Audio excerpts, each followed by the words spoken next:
മാസം മുത്തു മുഹമ്മദ് മുസ്തഫ വേണ്ടിയിട്ട് മക്ക കഅബ ഇങ്ങനെ പിടിച്ചടക്കി ഇങ്ങനെ ഭയങ്കര രസമായിട്ട്. ഞാൻ ആരാന്നറിയോ? ഞാൻ അബ്ദുൽ മുത്തലിബിന്റെ പേരക്കുട്ടിയാണ് ഈ വരുന്നത്. അബ്ദുള്ളയുടെ മകനായ മുഹമ്മദാ വരുന്നത്. നിങ്ങളെ മൊക്കാമുശിരികൾ പേടിച്ചിട്ടുണ്ടാവും. ഉത്തുബത്തിന് ശേബത്തിന് പനിയാട് പിടിച്ചു. കാരണം ഹബീബ് ജയിച്ചിങ്ങനെ വരിക. ലക്ഷക്കണക്കിന് ആൾക്കാർ ഹബീബിന്റെ പിന്നാലെ പേടിച്ച് പറിച്ചു. അപ്പൊ ഞങ്ങളൊന്നും ചെയ്യാൻ വന്നവനല്ല, ഞാൻ കാരുണ്യവാനാണോ മുത്തു മുഹമ്മദ് മുസ്തഫ. മക്കും പത്തിന് വേണ്ടി കഅബ നമ്മള് വലയം വെച്ച കഅബ ഇങ്ങനെ ചുറ്റിച്ച് ഹബീബ് ഇങ്ങനെ റോന്ത് ചുറ്റുന്ന സമയത്ത് മദീനക്കാരെ കാണാനില്ല. മദീനക്കാരോട് എന്ന് ചോദിച്ചപ്പോ ഹബീബ് അപ്പോഴും മദീനക്കാരെ അന്വേഷിച്ചു കൂട്ടത്ത്. അപ്പൊ പറഞ്ഞു ഹബീബ് പോലെ അപ്പുറത്തുണ്ട്, കാരണം മദീന തിരിച്ചൊന്നാണല്ലോ. അപ്പൊ ചോദിച്ചു എന്റെ നിങ്ങൾക്ക് എന്താ സന്തോഷമില്ലാത്ത ഹബീബ് ചോദിച്ചു. പറഞ്ഞു ഹബീബേ നിങ്ങളെ സന്തോഷം എന്റെ സന്തോഷം തന്നെയുണ്ട് മുത്ത് മുഹമ്മദ് മുസ്തഫ. ഒരൊരു സങ്കടമേ ഉള്ളൂ, നിങ്ങൾ മദീനത്തേക്ക് തിരിച്ചു വരുന്നോർത്തേക്ക് ഭയങ്കര സങ്കടമാണ്. അപ്പൊ പറഞ്ഞു മദീനക്കാരനാണ്, ഞാൻ മദീനക്കാരനാണ്, ഞാൻ എന്നും മദീനക്കാരനാണ്, മദീനയെ പ്രേമിക്കുന്നു, ഞാൻ മദീന എന്നെയും സ്നേഹിക്കുന്നു. ആരെല്ലാമാണോ മദീനയെ സ്നേഹിക്കുന്നത് ഞാൻ അവരെയും സ്നേഹിക്കും, ഞാൻ എന്നും മദീനക്കാരെന്ന് പറയുമ്പോൾ അവര് സന്തോഷിച്ചു. അതുകൊണ്ട് ഹബീബേ ഞങ്ങളും മദീനയെ സ്നേഹിക്കുന്നു മുത്തു മുഹമ്മദ് മുസ്തഫ.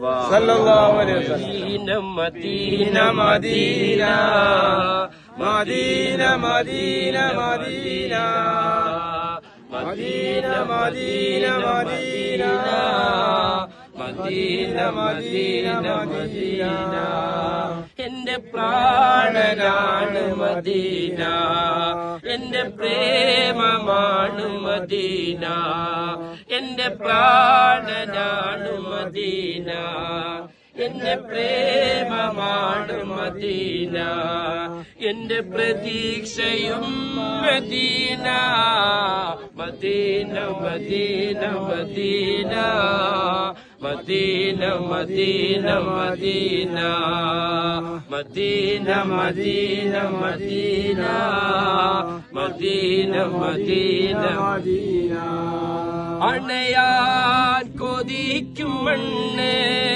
അവിടം കണ്ടെങ്കിൽ കണ്ണ്, അണയാൻ കൊതിക്കും മണ്ണ് അവിടം കണ്ടെങ്കിൽ കണ്ണ്, എന്റെ ആശയാണു മദീന, എന്റെ ശ്വാസമാണു മദീന, എന്റെ ആശയാണു മദീന, എന്റെ ശ്വാസമാണു മദീന, എന്റെ വിശേഷവും Medina, Medina Medina Medina Medina Medina Medina Medina Medina Medina.